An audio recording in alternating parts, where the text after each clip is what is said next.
Hello and welcome to a somewhat different morning dog walk because it's the morning dog sit, but it is authentic. We do have a dog here. So we are doing a kind of a dog-related football crossover. It was a particularly nasty day. I don't know if you can see out the window. Lots of snow up here, which I'm sure everybody's got. Driving rain. The sound would have been absolutely terrible, unfortunately.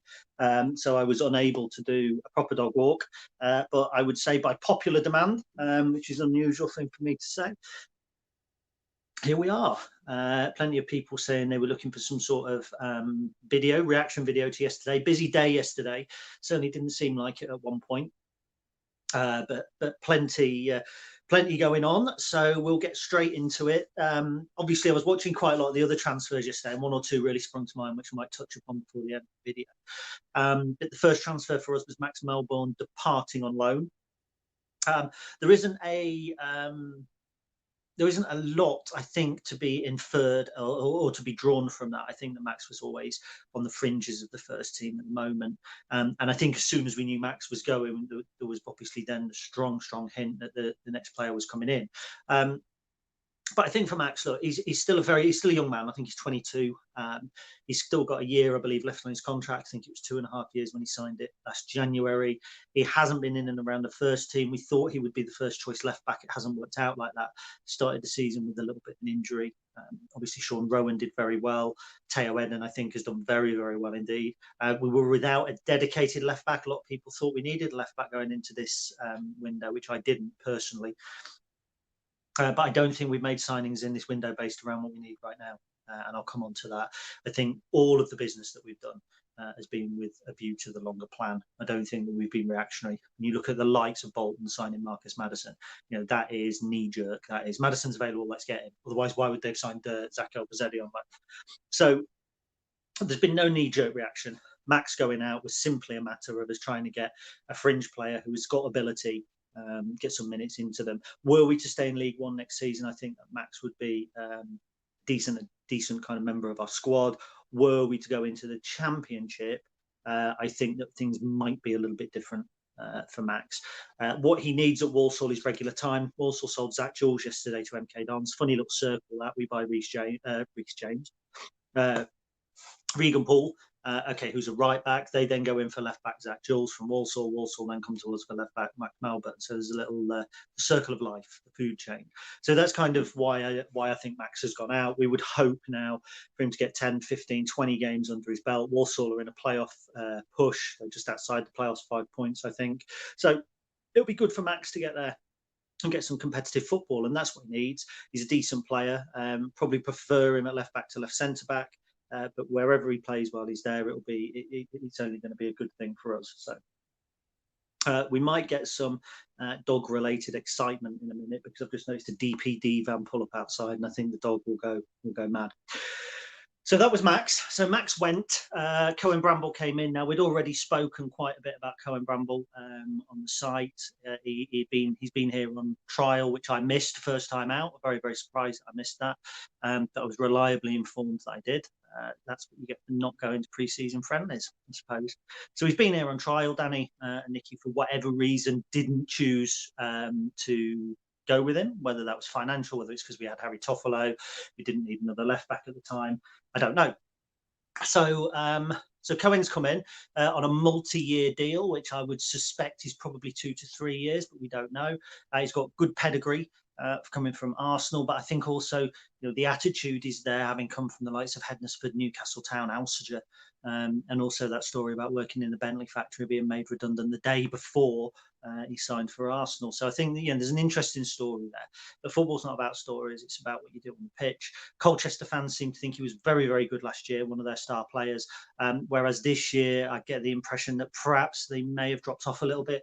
I do wonder if that's probably related to the fact that Colchester have John McGreal has obviously left Colchester.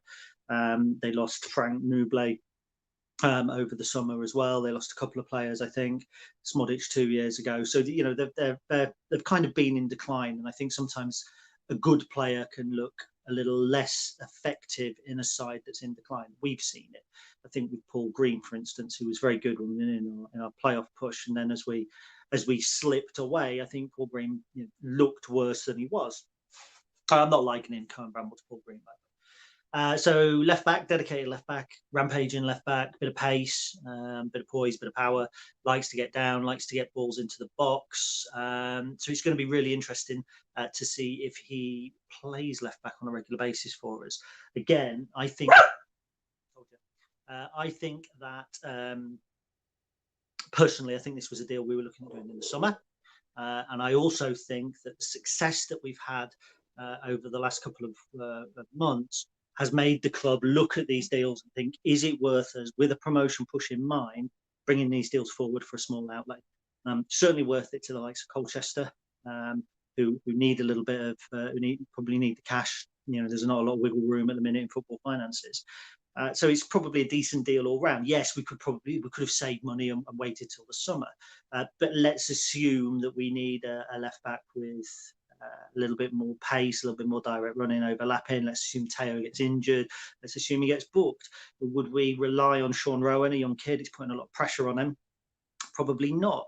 Would we rely on Max Melbourne, who hasn't really proven it in the first team again? Probably not. With Cohen Bramall, whether he'll be back up or first team, I don't know, but he is the sort of player, I think you could say, well, he's played plenty of senior football, he's got the pedigree, he's got the quality. Here's somebody that Colchester fans think could play at the top end of League One. We're at the top end of League One. You go do the maths. So that's Cohen Bramall. Then obviously we had some classic deadline day,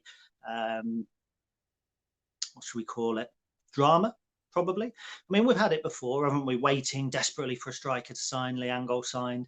And I remember that night, the Liangol night, I remember Danny Cowley actually rang me up and said, can you try and put a positive spin on it? Because people think we're going to sign Danny Hilton and we haven't got that sort of money, but we need striker cover. And I actually didn't think the signing of Liangol the second time was all that bad.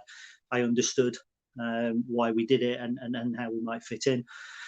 Then we had the Theo Robinson as well, didn't we, when he left at Solihull Moors and he was walking up and down the touchline to his agent. That was played out in front of BBC Radio Lincolnshire. This was a little less dramatic.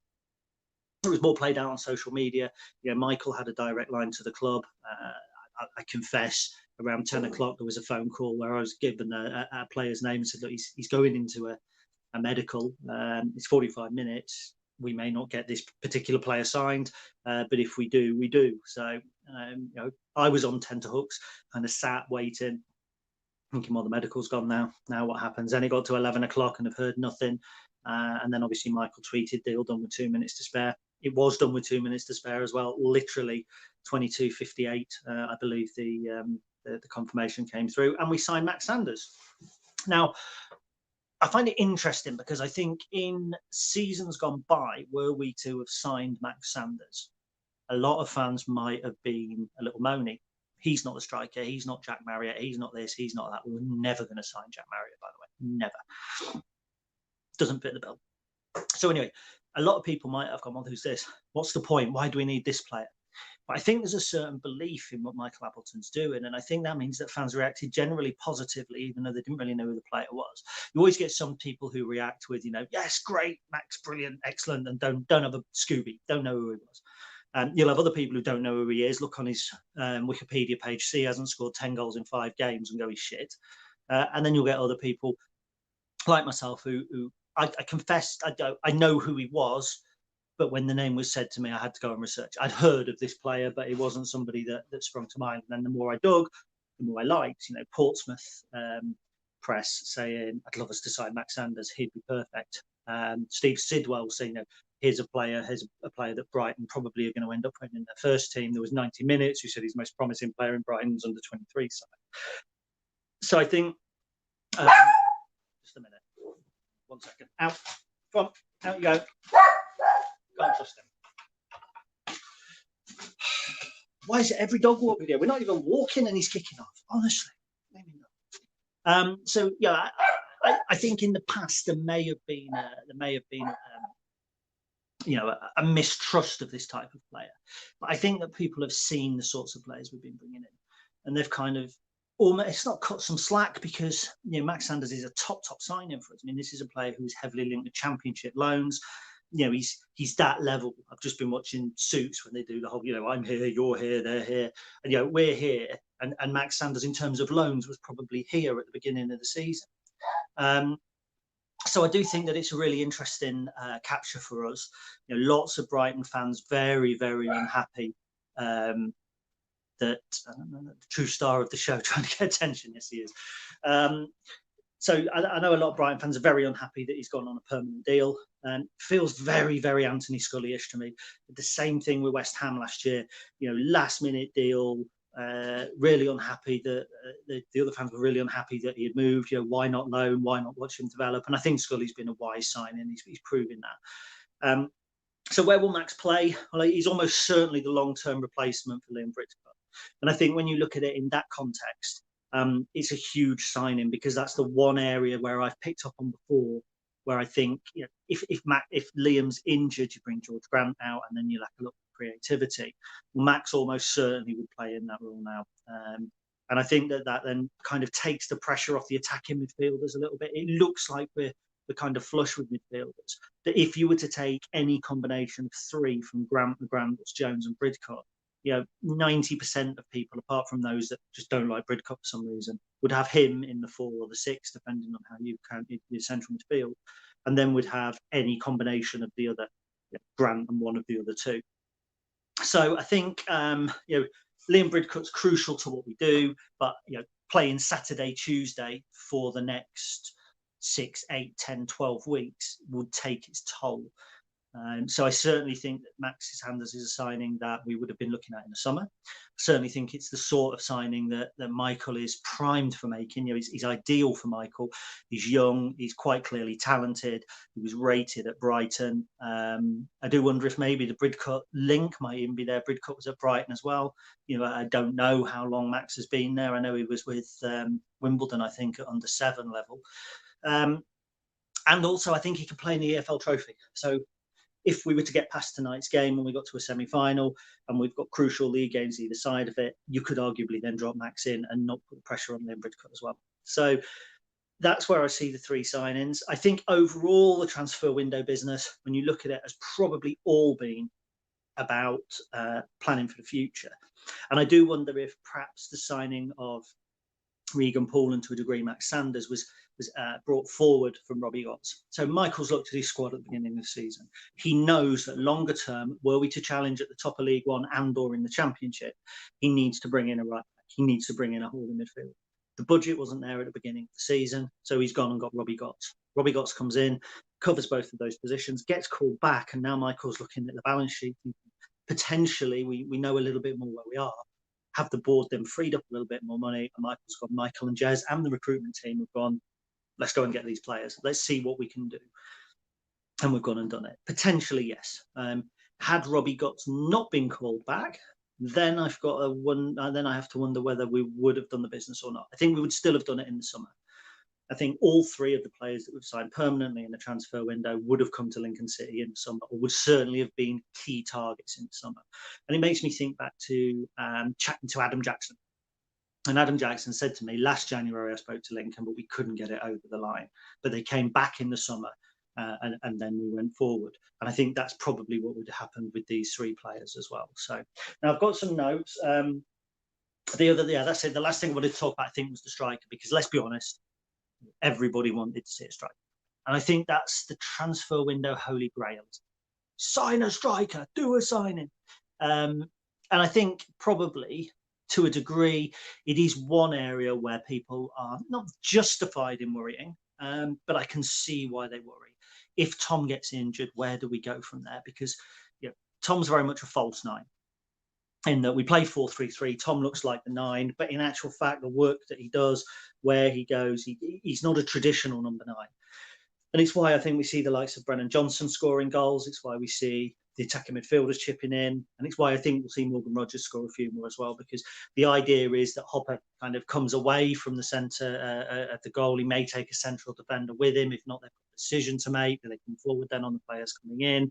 And it's part of the reason why we've scored some nice goals with moves into the area. But the false nine doesn't work when you've got to try and unpick a defence, as we saw on Saturday, in my opinion. It's not a slur on Tom whatsoever, but it is saying that you need another approach. When it's backs against the wall, when it's like 11 versus 10, for instance, or whether it's Doncaster, where they're defending for their lives, for me, you need a different option. And I think that's probably where we're not lacking as such, because you could always play Brennan Johnson there, you could always play Anthony Scully there. But I think that because that they've defined themselves elsewhere on the pitch, lots of our supporters don't then think, well, actually, that's where they could play 9 as well. But that's where Callum Morton comes in. Now, Callum Morton, as I understand it, is back at the club. I think he's rehabilitating at the club. He may be involved by the end of February, which could be 3 or 4 weeks. It may be the beginning of March. But when he's back, he is a different option. He's a probably not I'm going to say a proper 9, because I don't want to do Tom a disservice, but he is a very different striker.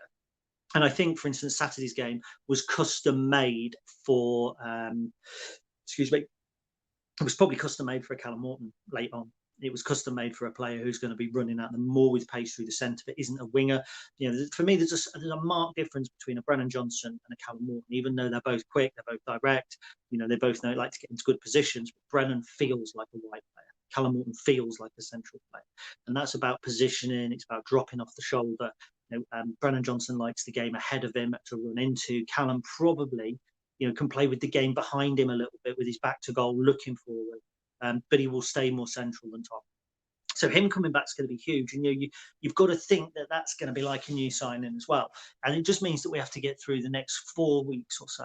And it's easier said than done when you've got Hull on successive Tuesdays. Gillingham's going to be a huge, huge test. We've got big games coming up, games that will define whether we will be a Championship club next year or a League One club. I think if you had asked me last January, last deadline day, the day after deadline day, if you'd said to me, look, next deadline day, will you take these signings, second in the league, and be a League One club and know that you're going to be the season after, I would have gone, no worries. It was all about survival.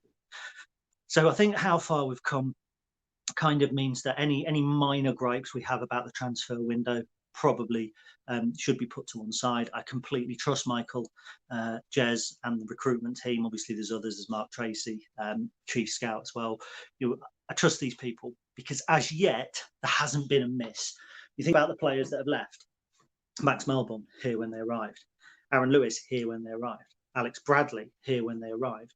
Zach Elbazedi, I think, and I might be corrected, and Elliot Ross potentially. Ethan Ross, sorry, are the only players that have gone out on loan who Michael has signed.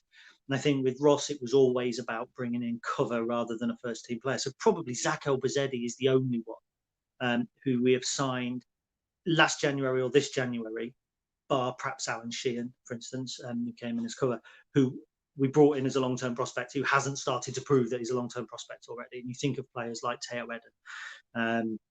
You think of players like your Lewis Monsmouths, your James Joneses, your Anthony Scullys, lots of young players, lots of players brought in, all done very, very well, all settled in the side very, very quickly. And you think back to other transfer windows. I used to speak about Danny's transfer window, where we signed the likes of James Brown and Lee Angol and Ricardo Calder and Ross Etheridge, who I think were later on in the window because we were national. But these were players to get us over the line in that. I think the players that we've signed here were players that will always come into the club. When we signed James Brown, for instance, or when we signed Lee Angol, it was never, well, they might be with us next season. It was 6 months, patch this hole in case it leaks again, get us over the line. And it worked. There's none of that here because there are no holes to patch, because we were never expected to be second in League One. We never expected to be in a promotion challenge. Not really, not in the bottom of our hearts. And so I think that's probably part of why I'd argue that it's one of the best transfer windows we've had. I say that nearly every time I come out of a transfer window. And unless you're somebody like Swindon, I think it's easy to say at any club at all. Every club's kind of going happy with that business. You only know how good a transfer window is in May or in a year's time. That's when you know, truth be told. You can sign all the big names that you want, but if they're crap, you can talk about how good they are now, and they'll make no impact. And you look at Charlton, people saying before the season started, the August transfer window or September, whenever they had it, it was Charlton have done well. They've signed Omar Bogle, they've signed this player, they've signed Marcus Maddison. It's a good transfer window. It wasn't, because those players have gone 6 months later. But their fans were delighted. And HMS win the league, drinking the going up juice and all that sort of stuff. And that kind of irritates me. social media, judging just on a name. You can only be judged. All our signings will only be judged long term. We can offer opinion, but saying it's a great transfer window, you don't know. The two best transfer windows in recent times were the transfer window in 2018-19 and the one in 2016-17. So we ended up winning the leagues and going up, or the one where we won the EFL trophy because we signed players that impacted the season. The keeper, who was Ryan Allsop, great transfer window capture. Danny Rowe, twice great transfer window capture. So right, let's have a quick look through some of your comments, and I'll try and avoid the camera as much as I can. Sadly, my phone isn't actually responding, unfortunately, so I'm going to struggle to look through comments. I don't really know why that is. Unfortunately, I've got a Facebook Messenger as well. So I can only go back so far, I'm afraid, because in fact, I can't even get any of them at all. I don't think. Let's have a look. So Scully and Brennan can play there. That's forward from Dave Johnson. Hi, Dave. You're right, mate. I wasn't expecting a forward because there's always a premium on those in the transfer window. Yes, there is. Sorry, I'm struggling a little bit here to get comments up. Steve Barton, Gaffer said he doesn't want to rely on loan players in the future. So great to see planning for the future. Great window for me. That, I think, is the key. I think when you look at the age of the players, and certainly the last window as well, we don't want to rely on loan. We are doing that at the moment. And I think to a degree you have to when you're in our position, because if you want the very best forwards, the very best young forwards, you either have to be Peterborough with the spending power or the reputation for developing the forward, or you have to do what we've done and borrow them. And I don't think long term we should be relying on loan players for right back, for instance. And TJ is brilliant. Don't get me wrong, not criticising TJ, but I think your defensive players financially, you're in a position where you can probably cultivate your own. And when I look back at some of the good defensive players that have come out of this division, Matt Clark, Portsmouth, the fullbacks at Luton, James Justin, I think was one of them who plays Premier League football now. You can turn a good profit on those. But a striker, you have to outlay first, so there's a bigger risk. And I think a club like ours has to mitigate that risk. So I can see us bringing loan players in when it suits us in the attacking positions. And Peterborough say we won't develop strikers because that's where the big money is, but it's a big risk as well. We're not in a position to do what Peterborough did, for instance, in the summer with attacking midfielder Ryan Broom, pay $300,000 for him and then loan him out to Burton Albion or whoever it was yesterday. We're not in a position to do that. There isn't as wide a scope for failure. Simon Jenkinson, if we were to not gain promotion, these new players have 6 months to train, play and settle in the squad rather than coming in during the summer. Great point. Look at Tom Pett. Struggled for 6 months after coming in, settled, did really well. I think last year you can't really draw any comparisons because we only played football for 3 months. But some people might say Tom Hopper looked out of sorts the first 4 or 5 games, scored a couple against Burton, and then the season was curtailed. Never underestimate how important it is for a footballer to settle on a personal level. We see a name, we think it's Football Manager. You pick him up, you put him in. If he's good, he plays well. But that's not always the case. These players have got to settle, they've got to enjoy where they are. And sometimes that takes time. If you move house, sometimes you don't feel completely at home for 3 or 4 months, and that can affect your performance in your job as well. So let's have a look. Loving the bookcase wallpaper, mate, says Paul Mark. Paul, I mean, I don't mean to be funny with you, mate, but do I look like the sort of person, genuinely, that would have wallpaper, bookcase wallpaper? These are books, so just so you know. Most of those, I think, are football books as well. Rothmans, a few others. So, yeah, bookcase wallpaper. Cheeky sod. Rob Scott. 100% trust, no doubt about that. I think that's in the management team. Absolutely right. Sorry, I've really struggled with. Unfortunately, I've had a Facebook message. Well, this has been on, and you get the little circle with the one in it. It's nestled in the corner, and it's making it hard for me to select the bloody comments. 22 games away from promotion. If it happens, new players could be worth 10 times our outlay. If you go up, players increase in value. We go up to the Championship. Somebody comes in for Lewis Monsma in the summer is worth 500 million more than he's worth if we don't go up. Simple as that. So yeah, if we go up, some of these players, Anthony Scully's, Teo Edens, all of those might be worth money as well. I can get comments as they come through. Can we get that one? Sam White, good morning from New Zealand. Thank you, Sam. Good morning to you, or good evening, rather. Shane Wakefield, Shane, thank you very much for yesterday. You know what I'm talking about, I'm sure. Spot on, I know little, however, I'm being confident. White, Appleton, simple. Right, look, obviously, because I'm struggling to get the comments in, I'm going to disappear. Just wanted to do a quick dog walk video, dog sit video, and he is behaving now. You can see him down there. And yes, you did see Spider-Man pyjamas. I got wet on the walk. Yeah, thank you for everyone for demanding one. Basically, it was nice to know that people wanted to get my opinion on the transfer window. I really appreciate it. Hopefully, it's been a little bit of a help for you. Charlie's enjoyed it. Just 1 second. Yeah. So yeah, I hope you've enjoyed it, and I shall be back. Sorry, it's the next door boiler's broken. Lovely, that's why you tune in. We're back on the podcast on Thursday. I'm hoping to get some reaction today from somebody at the club. So if I manage that, there might be a video, but content might be a little bit patchy over the next day or two because I start my teaching gig again. I may do a watch along tonight for the whole game as well. We'll see. I'm not sure if the watch along really worked last time out or not. So anyway, thank you very much, people, for your support as ever, and have a nice Tuesday. See you soon. Now I'm not going to be able to press the button to end.